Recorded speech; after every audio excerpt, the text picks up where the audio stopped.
never feel like your content's not good enough because you see someone else's. Like they're on their journey, they might be, 10 years ahead of you in terms of how long they've been creating content. Never try your best not to compare yourself to other people and just create as consistently as you want, as you can. And then always focus on your own progression. Hey there, I'm Maida Leon, and my mission is to help creatives like you translate what you love to do into a highly profitable income. I'm a mom of 3 who began as a lettering artist and grew it into a 6-figure business. If I made it possible, so can you. Every week, we'll dive deep into topics like building your confidence, getting comfortable talking about money, and nurturing your passion while juggling life and family. So if you're an ambitious creative who wants to craft the life you love, get cozy, feel at home, and listen to the Confident Creator Show.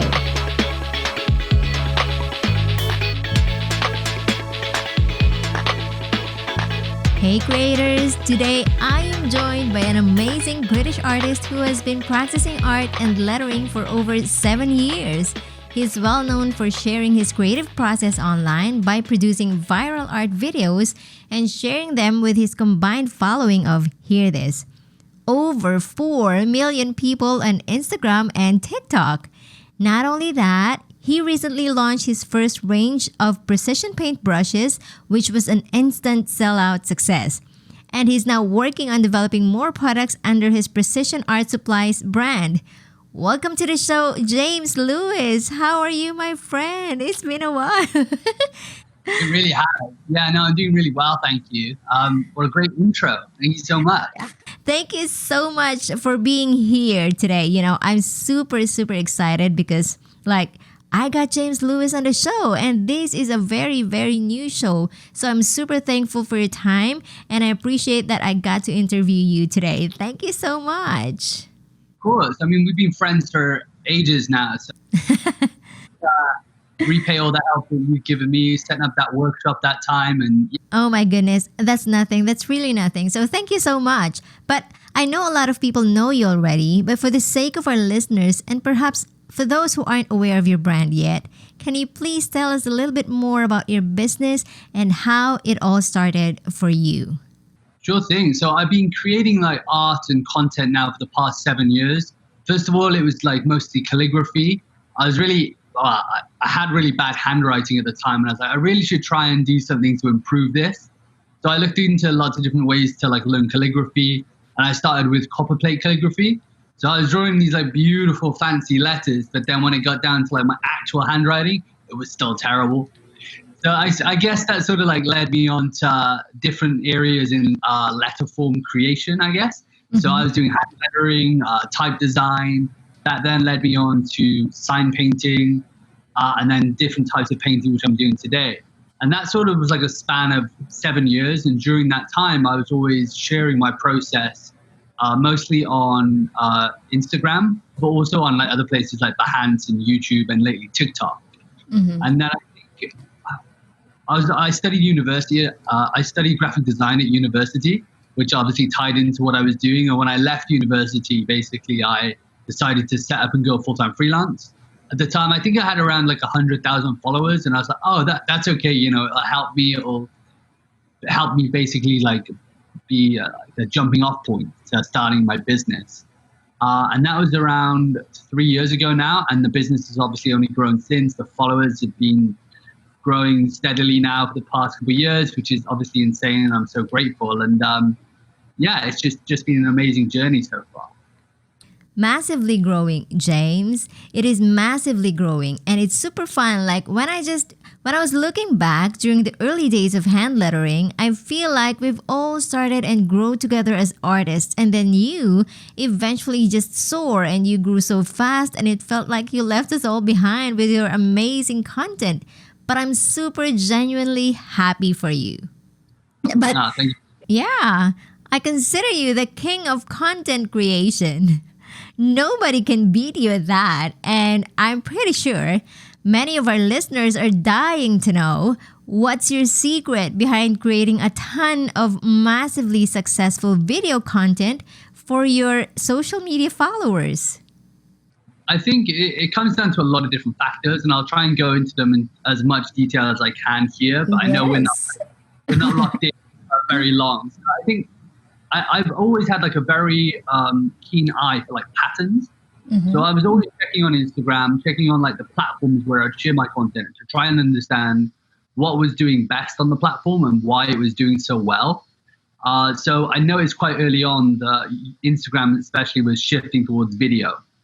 So I'd say when we were all sharing content on Instagram, we were all posting pictures. You know, we'd create these beautiful illustrations, beautiful lettering pieces. We'd take nice photos, and then that would be the case. So I think early on, I was like, all right, well, I can see now that Instagram's really pushing video. So I started off, and I'd post like maybe one video a week, 2 photos. And I'd always noticed that video content was always the one that was getting the most engagement. It would be pushed out to so many more people. So I think it was like, I guess one of the things, one of the factors then, one of the secrets, if you want to term it that way, is just to always be quite analytical with the platform that you're sharing on and figure out what is working and try and figure out why it's working. That was it for the video. And then the next like secret, which again, it's not really, these aren't really secrets. These are pretty like obvious things that you could find in like an article, but they genuinely work. I think that's why people write them. The second thing is just consistency. Like I've been posting on Instagram now at least 3 posts a week for around 5 years. Now, originally it was like very slow growth, and then slowly it sort of like ramps up and you get this snowball effect. In the past 6 months, I think I've grown like 400,000 followers on Instagram alone, which is insane. In the past 2 years on TikTok, no, just a year now. Last year on TikTok, 3 million, which is again insane. Wow. Yeah, and I think it comes down to those 2 factors. It's like understanding the platform and what people want to see, and then consistently sharing and then building an audience from that. You know, you find like these big, huge brands like Coca-Cola, for example, you know, they're spending hundreds of millions on advertising a year just to be in front of you. And I think where people's attention span is right now, it's on social media. So you can get in front of people, provide them with interesting and engaging content. You can do that for free. Like I don't pay to promote my brand on Instagram. I just create the content and put it out there. So I think looking up to, I guess, other people in the space, like big brands, other creators, is also like a really good way of trying to find your own path on like this social media. Yeah, and you mentioned it was slow growth at the beginning. I always tell everybody about that. Like when I'm teaching my own students, I always tell them, be patient. You've got to be patient because it's not going to happen right away. Now, to all of you who are listening, James has spoken. It's really a slow growth at the beginning and it's not going fast unless you start producing content consistently, right?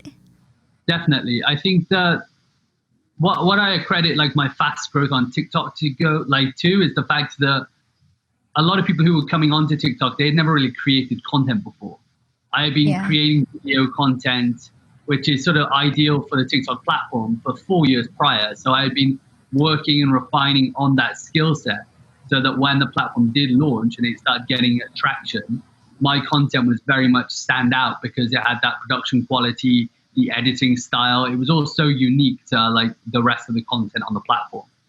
But do you have a team that helps you produce all of your content? So I think that's where I'm at now, and it's something I'm sort of toying with, is the fact that I'm at a bit of a crossroads. So at the beginning of lockdown, my content schedule was 2 videos a week, 1 photo, and then I'd ideally paint 1 painting a week. And then the rest of the time would be going on like managing, you know, shipping art products, shipping brushes, lots of emails, podcasts and things, just a lot of the admin that comes with running a business. Yes.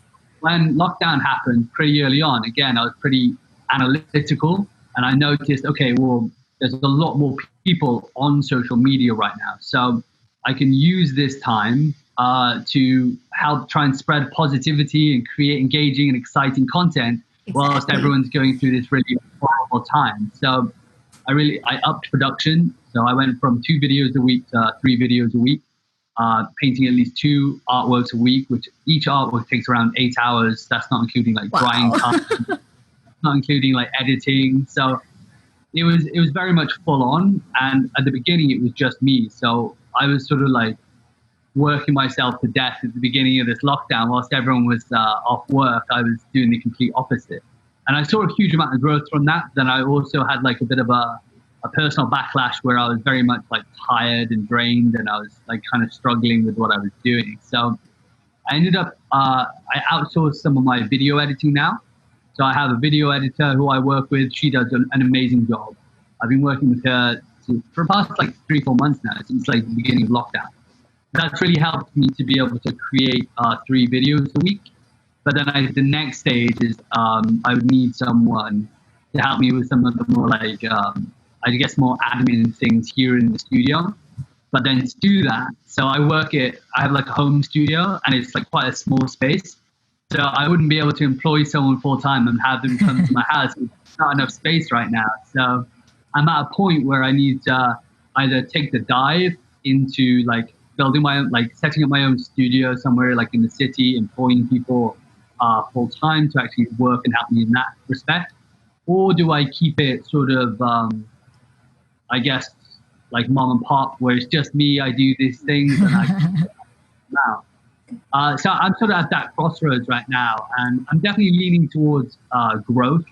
But I think timing is an issue as well, and also like trying to find the right space. Yeah, and exactly. I think that it's something that a lot of people don't know. When you're at the beginning, you have to do everything on your own. Like now, we both have a team. I have a team. I have somebody who helps me with emails because there's a lot of emails I get every single day. But before, we did everything on our own. The hustle is real, especially at the beginning. You've got to do the work. All of it. You'll be tired, there'll be sleepless nights, there'll be countless hours creating artwork, but that's how you reach your goals, and that's how you can achieve what you want to achieve. And most importantly, you have to know it's not going to be easy. Definitely. Yeah. I mean, during the beginning of the lockdown, I was working pretty much most weekends. 9-10 hour days. It was nonstop. It was heavy going. But then I think learning how to like hire a team and delegate tasks, that's a whole skill set in itself. Yeah. I think I learned this when I started doing the workshops, like teaching workshops myself. It's one thing to know how to do something, but it's a whole other like kettle of fish trying to understand how to teach that same thing. Exactly. You need to really break it down into the most basic elements. So when I started working with my editor, I'd say like, look, this is the video. Here's all the footage. Here's how I would like it edited. And I was just not very clear with like the instructions, because in my mind, I had the vision of how I see my videos edited. And this other person, they have a vision of how they'd like to see it edited. So there was like a transition period where I'm like, okay, this is great. Can you try and do it like this? So I think, and I imagine that would happen with like any sort of new hire that you do. But I think It's one of those things you've got to jump in and try it out. It's not something you could like read and learn about so much. You have to try and do it for yourself. Exactly. And I think that's the biggest part where I'm struggling.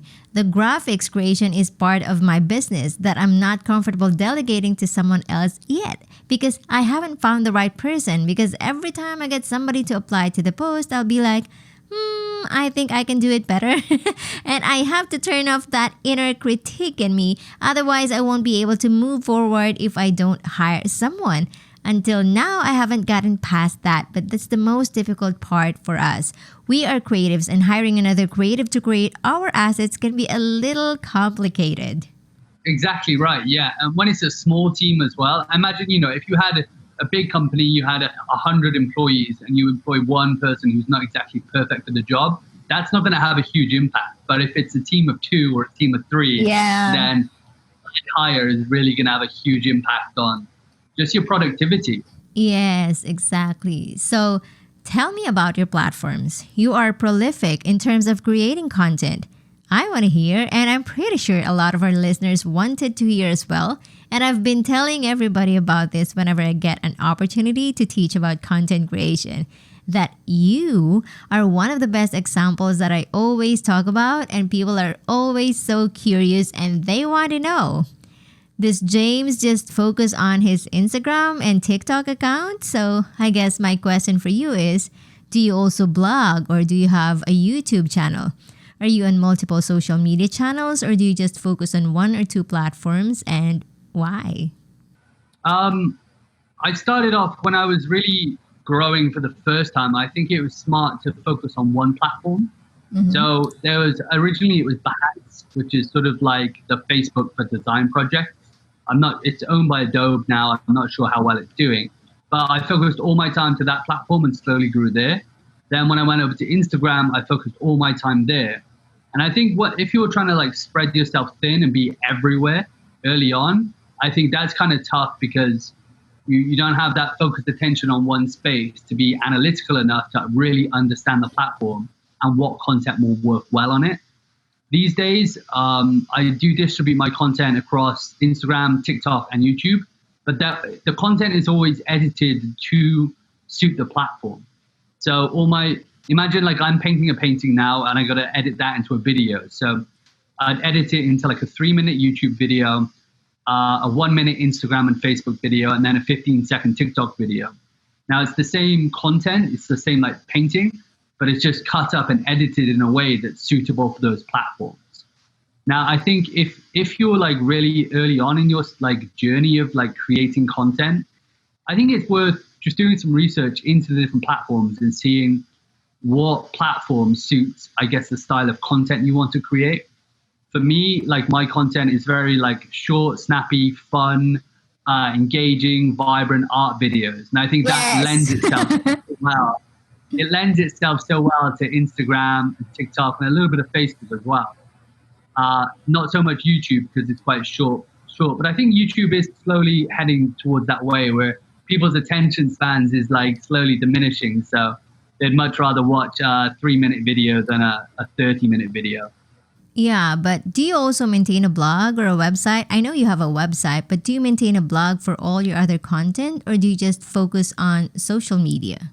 Yeah, no, I don't do blogging. No, I definitely have like my personal website, but that's more so I guess it's a portfolio for clients rather than it is for normal people. It has like a web store on there where I sell prints, t-shirts, paintbrushes. But then, yeah, it's more so for brands to come and see the projects that I've worked on, the clients I've worked with, and then the deliverables and the final results of those projects.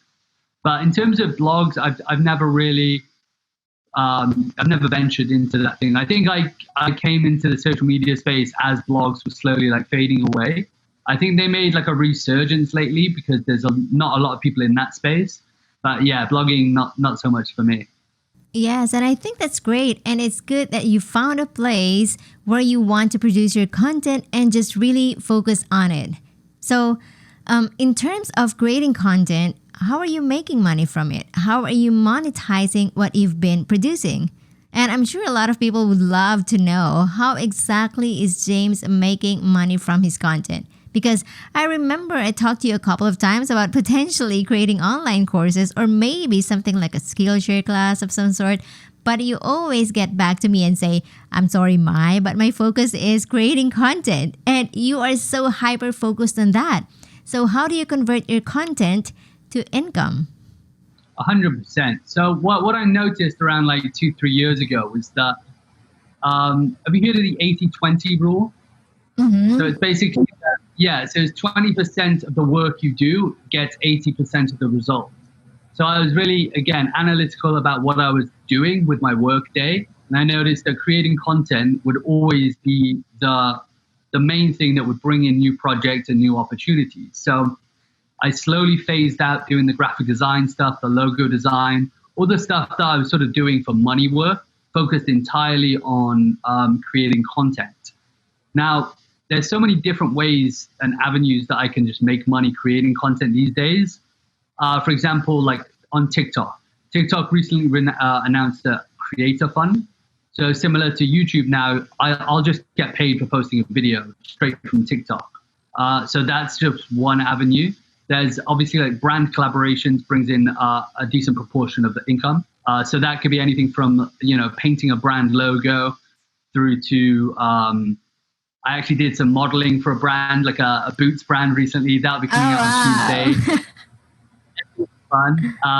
We did like painted an artwork for them. We have a whole campaign behind it. So they'll be posted in their store. So there's so many different ways you can do like brand collaborations. Once you've like developed your own personal brand, then other brands will be like, oh, we want a piece of that. You can see that people are engaging with you. We want that engagement for us. Music collaboration on TikTok is a really big one right now. So you imagine 10, 15 years ago, if you were a music artist or record label, you wanted to get your song out there.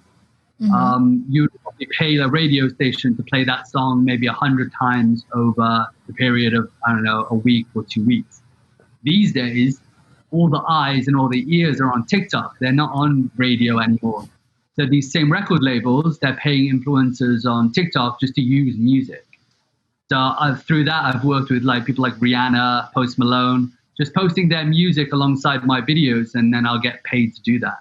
Oh, wow. I didn't know about that. So many different avenues that, yeah, I can just profit off. Even like some of them that are very traditional, like, for example, like I sell art prints. The majority of my original paintings I sell.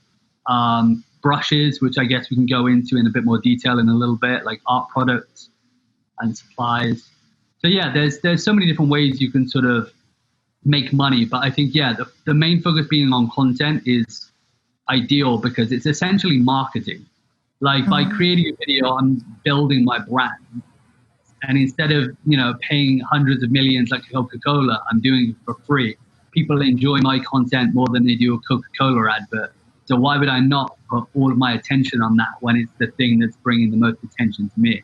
Yes, exactly. So are you collaborating with other influencers to promote your brand, or are you just doing it on your own?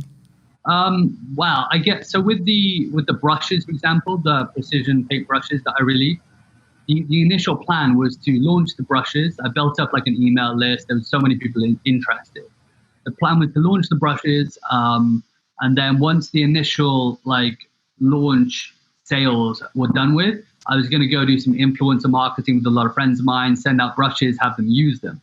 But what ended up happening is like all the brushes completely sold out within the first few days, which is obviously I'm so happy about that. But then I had none left to obviously help with promotion. So the actual brushes themselves, they're all handmade. So we had 3,000 brushes made for the first run. And that whole process of designing the brushes, prototyping, manufacturing took around 9 months. So it was a really long process to like produce this set of brushes. And then this next batch of brushes, we've got one, what do we got? We've got 6,000 brushes, which will be on sale hopefully in 2 weeks. But again, that whole process has been a few months. And what I'll likely do is, again, sell as many as I can on launch and then go into influencer marketing and deal with like a lot of my friends who create art. Just send them brushes, and then obviously they can get kickback for any sales they generate.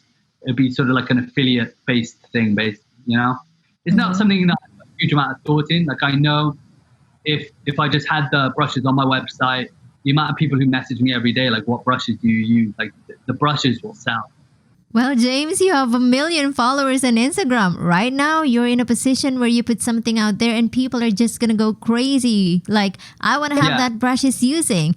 That's how you build a strong brand. Like when you start building your credibility and authority online, no matter what you put out there, people are going to buy it immediately like that.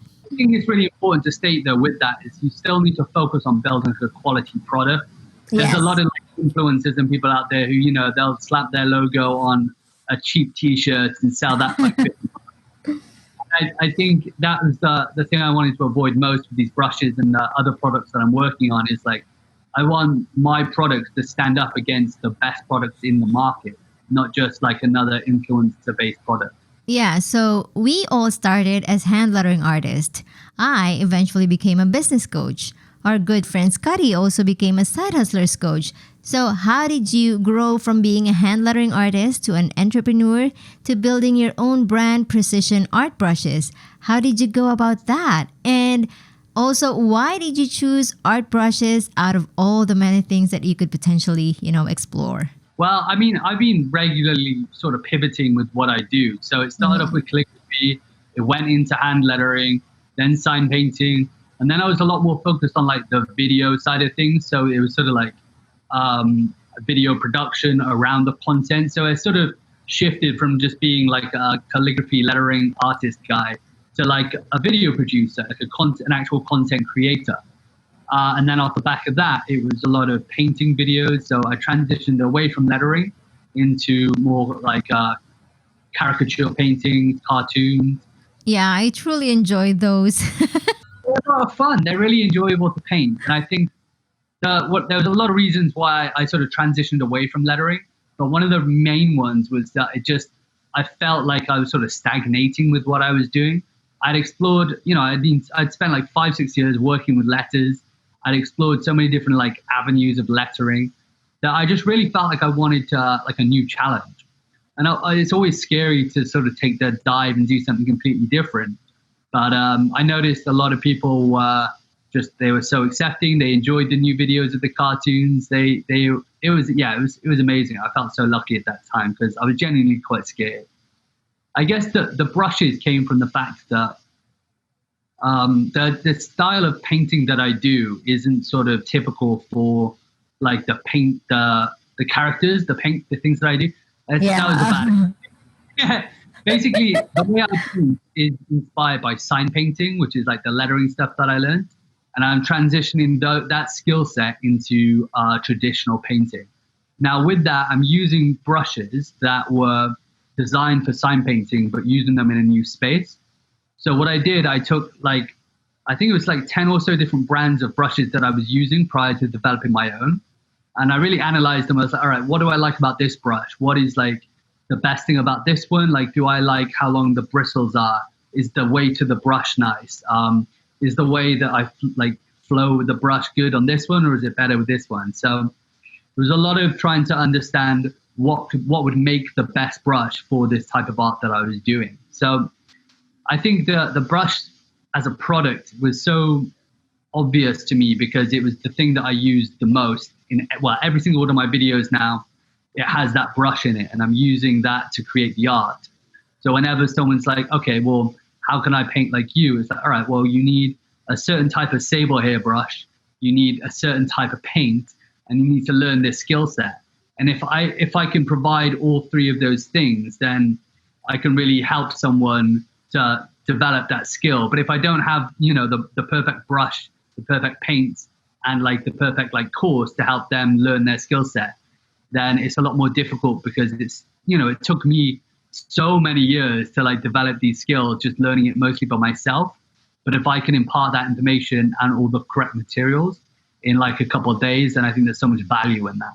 Yes, and ultimately, your content is the thing that sells the brushes themselves. Like, it goes a full circle. Everything you create, people will see it, and then they'll see the tools you're using, and they'll want to have it. I know I used to do brush scripting early on before I started hand lettering, and somehow I cannot create those beautiful scripts with the brush that I was sent from the course. So I had to go out and find, I think at the time that was a squirrel brush. And after using it, I saw the difference. I was able to create smoother lines with the brushes and then better letters. And I was like, oh my God, this is it. It's the brush. This time, the tool matters. And in your case, you have the precision brushes, like your art is really amazing. How you do it is absolutely unique. It's a different way of painting logos. And when I see you creating logos, I'll be like, oh my goodness, James, it's insane. How can he? I can't even draw, or should I say, recreate those gorgeous logos using pencil and ink. It'll take me a lot of time. And you're creating it with paintbrushes. So it's really an amazing thing to witness your evolution as an artist. So sharing your journey with us today is just mind-blowing. I have learned a lot just by talking with you today, and it's been 30 minutes. You have shared a ton of valuable information already, so we are really, really thankful that you joined me today. And yeah, we're getting so many gold nuggets from you. Of course. And I love the help. Like when I first started posting online, like I was that person. I'd reach out to anyone with like more than 10,000 followers, and I'd be like, how do you do it? What's the secret? And then I'd always have the same answers. There is no secret. Just create quality content, post as often as you can. There was one person who like really took the time. And I remember it was on Behance. Like I did this logo design project and I was like, hey, what do you think of this? And he sent me back like a 12-page PDF document of why my logo design was trash. And I was like, this is great. Thanks. There's so much I learned in that PDF because someone actually took the time to help me. I really like valued that and I carry it forward and I try my best to like, you know, jump on podcasts like this and just share some of my ideas, things that worked for me, things that didn't. And then it's the same with the products now. Like I can provide those products and it'll save someone like a lot of time trying to find the right thing. Yeah. Yes. And, you know, we just paid for it, right? If we learn from somebody, whatever it is that we got from them, we share them with our students and followers because that's how we do things. That's how you'll gain the trust of your followers and audience. You don't simply ask, you also have to give.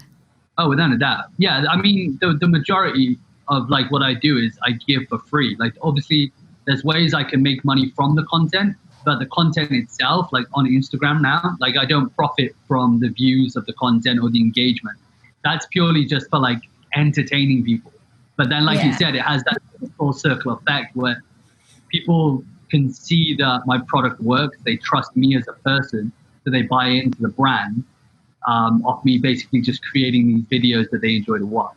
Exactly. And you teaching us that we can make money from TikTok? Oh my goodness, you guys, hop on TikTok.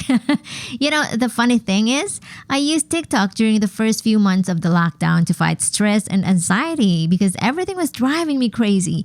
The news, the statistics, the uncertainty. I was like, what am I going to do? So I hopped on TikTok because I learned that from you. And then Scotty also started talking about it. So I thought, I've got to get in and see what these two are talking about. So I downloaded it and I just had fun.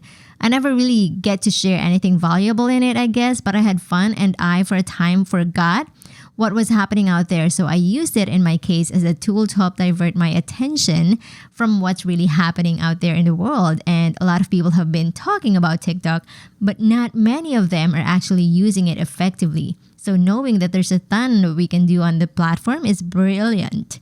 So tell us, how did you amass that big following so fast on TikTok? 1 second. Can you ask that question again? It got a bit laggy. So we know that you've amassed a large following on TikTok and you grew so fast on the platform, right?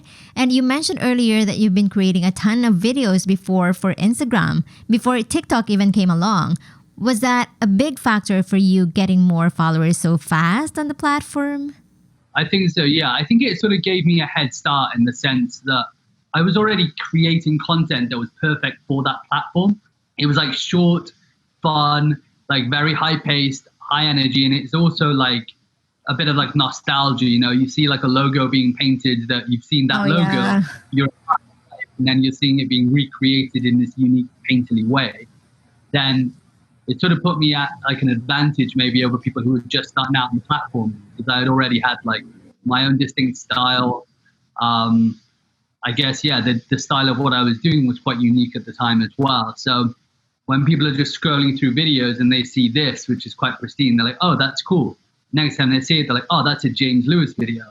So just off the back of like my style, people really quickly picked up on like who I am and what I do. But then I think I have a friend of mine. He's recently started out on TikTok. He's grown 20,000 followers on there. He just makes videos about like Call of Duty and video games, but he's able to build up an audience just on the app. And I think he's built up 20,000 in like 2-3 months, which is insane. Like it'd be so difficult to do that on Instagram or YouTube right now. It'd be such a difficult thing to do. So I think the great thing about TikTok right now is there's such a big opportunity for people to grow a following relatively like quickly, just based on the way the algorithm works. I think it's a lot more sophisticated than that of YouTube and Instagram. Agree. So I know you've been creating a lot of 3D hand lettering, and from that you're able to teach 3D lettering workshop. And now that you're creating a lot of amazing video content, does your audience ask for the same thing from you these days? Like, James, are you going to have a workshop or perhaps an online class about how we can create more content like you do? You know, that sort of thing. Does your audience ask you that? For sure, yeah. What I've been trying to do, so over the quarantine period, I've had a lot of people reaching out like with different ideas of little tutorials they want to see. So, so I've been producing these 15-second tutorials for Instagram and TikTok where I just try and share as much as I can in those 15 seconds about, I guess, like my art process, my video editing process, just anything that I think, well, anything that people asked me that they wanted to see. I tried making a video about it. And I think the videos did well. They did very well on TikTok because it is that short 15-second format that is perfect for TikTok. And then maybe not so well on Instagram because people are like, oh, wow, that was a lot of information very fast. People weren't expecting it. But I put out a online course for brush lettering. I filmed that with Domestica at the beginning of this year. So before, obviously, COVID and everything happened, we had that online course ready to go. That went live just at the beginning of COVID. So obviously it performed very well with so many people being stuck at home. So I'm definitely open to building another online course with those guys because I think they were really good. They know what they're doing. They put a lot of, they just had such a huge team and they're just putting out so many tutorials. It's insane. I know. I was really worried about you at the time. When you told me you're going to Spain, I was like, why are you going there right now? They have high cases of coronavirus already. But thankfully, you came home safe and your brush lettering class came out already, right? Yeah. So you can find that via the link in my Instagram bio. It's brush lettering. So it's essentially the brush technique that I use for the painting now of the characters. But we focus on brush script lettering because I think for me that was a great place to start. You have to really be precise with your brush strokes and make sure that you get the perfect paint consistency so you don't have to keep going over it many times. And I think that's one of the main questions I get about my art is like, how do you get your paint to be so perfect? So we have a whole lesson within that course on just how to mix paint properly. So there was a lot of different things into that course. That was a lot of fun. Filming it was great. They have like in Madrid, they literally have this office block, but inside it is like a movie studio and they have like 10-20 different sets and each one is different with a different creator in there like teaching a workshop. So it was a really cool and creative space to be in. It was awesome. Amazing. So where do you get all these brilliant ideas for content? Every single week you paint something. Do you ask your audience or do you have a list of ideas of characters or anything that you want to paint? Literally all of the things you mentioned, yes. So like I regularly ask people, like I'll put it out in like one of my captions, maybe like, oh, what characters would you like to see next? A lot of the paintings that I've been doing over the past probably 2 months have been commissioned. So I think that's why, especially over the next few weeks, you might see some recurring characters because, you know, people like Homer Simpson, for example. So I've painted 2 Homer Simpson paintings already and I've got another one lined up just because people want paintings of Homer Simpson. So I'm happy to oblige, you know, as long as there's poses, there's something unique about it. So it keeps me actually entertained whilst I'm painting, then I'm happy to do it.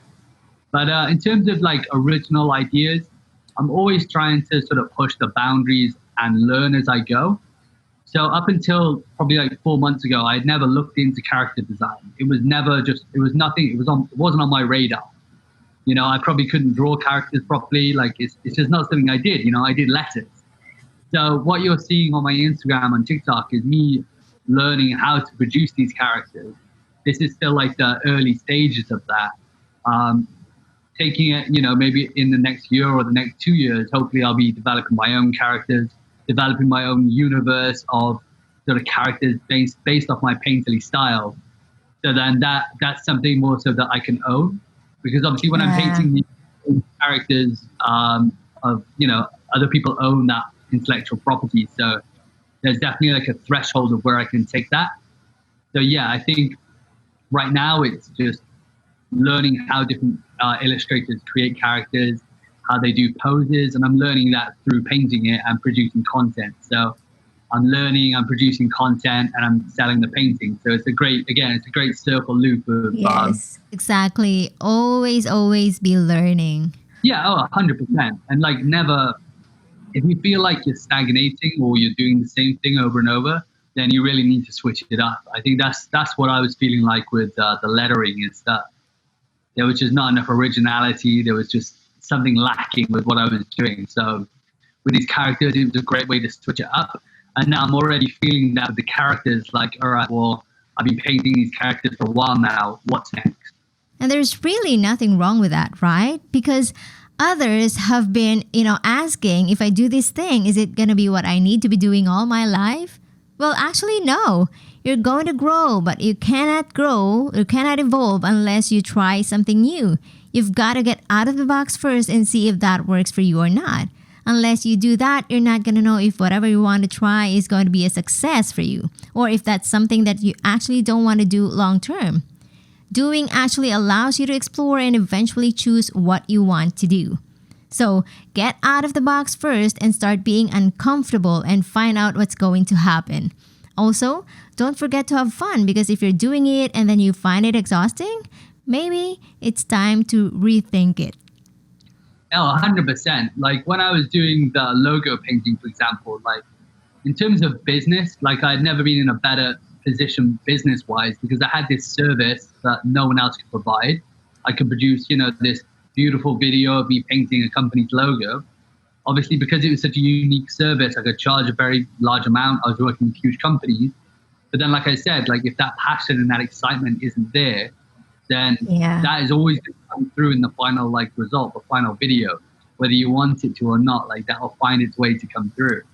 So yeah, taking that dive into, I think character design and character painting was just sort of like the next rational step, because I was painting this flat sign painter style lettering, and then cartoon characters are very much the same sort of flat color with an outline. So it was very similar in like the way that it's produced.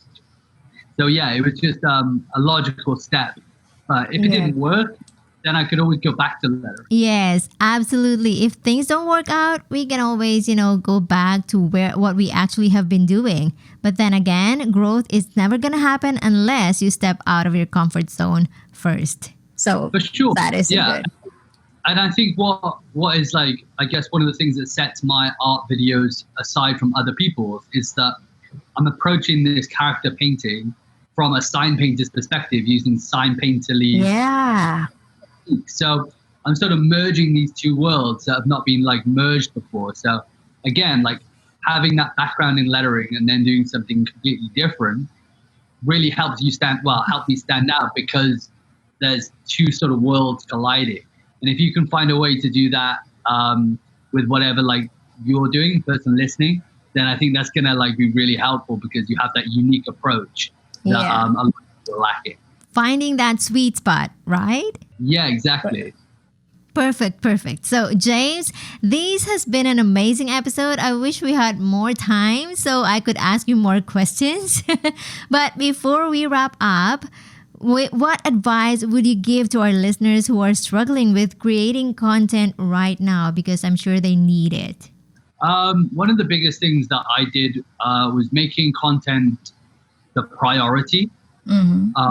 Obviously, when I was doing it initially, it was tough because, again, I wasn't making money from content. But by making it a priority, a few months down the line, content was making me the most money. And I think the world right now, there's so many people out there who want to be content creators. Like the marketplace for content creators is pretty full.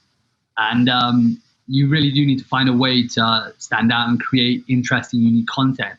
And one of the most important things is that like consistency. Like I said at the beginning of this, like if you make content your priority and sort of schedule it in, like, okay, every week I will post 3 pieces of content. And then once you stick to that for the first week, you're like, oh, that was a bit of a challenge. Second week, you were like, oh, okay, I'm doing it. And then a few months in, it's just, that's the norm. You have to post it because that's what you do. You as a person, you create that content every week just because that's something you prioritize. So I think that would probably be my advice for anyone struggling with content creation, is just create it as consistently as you like. And feel free, like, go on my Instagram and scroll all the way to the bottom. You'll see the terrible content that I was posting. I don't think you ever created any terrible content. Well, it was not good, but I keep it there because, like... Yeah, that's a journey. The whole question, yeah. So never feel like your content's not good enough because you see someone else's. Like they're on their journey, they might be, 10 years ahead of you in terms of how long they've been creating content. Never try your best not to compare yourself to other people and just create as consistently as you can. And then always focus on your own progression. So always focus on improving what you're doing rather than comparing yourselves to others who are doing something completely different. That's so true, because when you're comparing yourself to someone else, you're only hurting yourself.